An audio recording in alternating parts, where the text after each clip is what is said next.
بسم اللہ الرحمن الرحیم۔ السلام علیکم اسٹوڈنٹس، امید کرتا ہوں کہ آپ سب لوگ خیریت سے ہوں گے اور خوش ہوں گے۔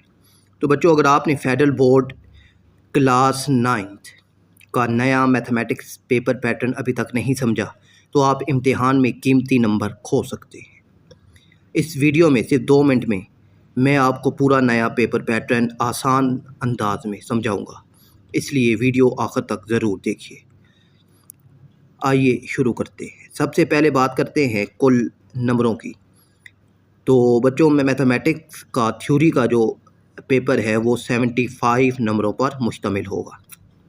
اس کے بعد بچوں آبجیکٹیو پورشن کی بات کرتے ہیں۔ تو پیپر میں کل 48 MCQs ہوں گے، ٹھیک ہے، 48 MCQs ہوں گے، جن میں 32 یعنی 32 سادہ MCQs ہوں گے، جبکہ 16 MCQs جو ہیں وہ اسٹیمیولس بیس MCQs ہوں گے۔ اب اسٹیمیولس بیس MCQs کا مطلب کیا ہوتا ہے کہ آپ کو کوئی ٹیبل، ڈائیگرام یا کوئی بھی جو گراف ہے وہ دے دیا جائے گا، تو آپ نے اس کے مطابق جو ہے وہ MCQs کا جو جواب ہے وہ ڈھونڈنا ہوگا، ٹھیک ہے۔ یعنی آپ کو انفارمیشن دی جائے گی تو اس انفارمیشن میں سے آپ نے کم زیادہ انکریز ڈکریز اس طرح کے جو نمبرز ہیں وہ خود معلوم کرنے ہوں گے، ٹھیک ہے۔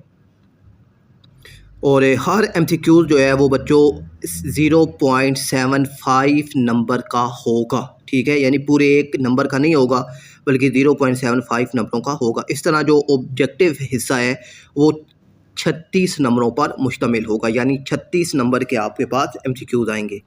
اور آبجیکٹیو کو سولو کرنے کے لیے آپ کو 1 گھنٹہ اور 10 منٹ دیے جائیں گے۔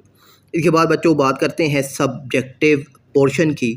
سبجیکٹیو پورشن میں آپ کے پاس 2 سیکشن ہوں گے، سیکشن بی جو کہ شارٹ سوالات ہوں گے جس میں، اور سیکشن سی جس میں لانگ سوال ہوں گے۔ اب شارٹس جو سوال ہیں تو بچوں آپ کے پاس 7 جو ہیں وہ شارٹ سوال ہوں گے، ٹھیک ہے، اور ہر سوال 3 نمبروں کا ہوگا۔